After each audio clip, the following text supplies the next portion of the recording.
Hi, இன்றைக்கி என் ஸ்டைலில் வடகரி எப்படி செய்கிறோன்னு பார்க்கலாம். எண்ணெய் ஊற்றி 1 ஸ்பூன் இல்லை 2 ஸ்பூன் நெய்யும் ஊற்றி, அதுக்கப்புறம் ஏலக்காய், முந்திரி பருப்பு, பட்டை, அதுக்கப்புறம் பிரியாணி இலை எல்லாத்தையும் போட்டு நல்லா செவக்க ரெட்டாக இப்போது நமக்கு முந்திரி பருப்பு லைட்டாக ரெட் ஆகிடுச்சு. அதோடு நம்ம வெங்காயத்தை ஆட் பண்ணிடலாம்.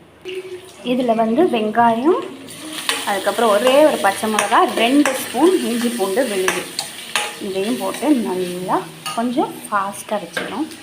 ஃபாஸ்ட்டாக வச்சுட்டு நல்லா ஒரு வதக்கு கண்ணாடி பதம் வர வரைக்கும் ஒரு வதக்கிடலாம்.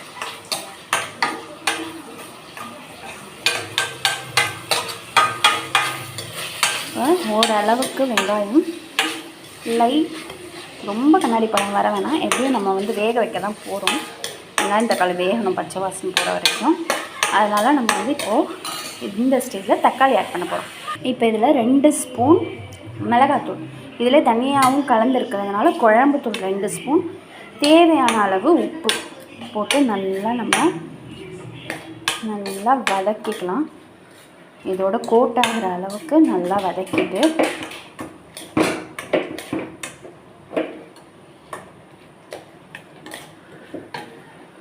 கோட்டாகிற அளவுக்கு நல்லா வதக்கியாச்சு. இப்போது இந்த ஸ்டேஜில் நம்ம 2 கிளாஸ் தண்ணி சேர்க்க போகிறோம். 1 கிளாஸ் சேர்த்தாச்சு. இன்னொரு கிளாஸ் தண்ணி சேர்த்து நம்ம மூடி போட்டு வைக்க போகிறோம். மூடி போட்டு வேக வைக்க போகிறோம். இதில் மூடி போட்டு வேக வச்சுட்டு நல்லா லைட்டாக ஒரு கொதி வரும். கொதி வந்ததுக்கப்புறம் நான் ஏற்கனவே வடகரியை இட்லி சட்டியில் வேக வச்சு உதுத்து வச்சுருக்கேன். இதை கொட்டி ஒரு 10 நிமிஷம் இது பண்ணி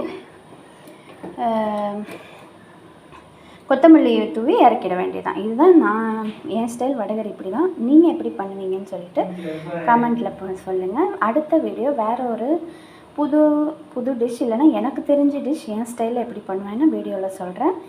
பாய்.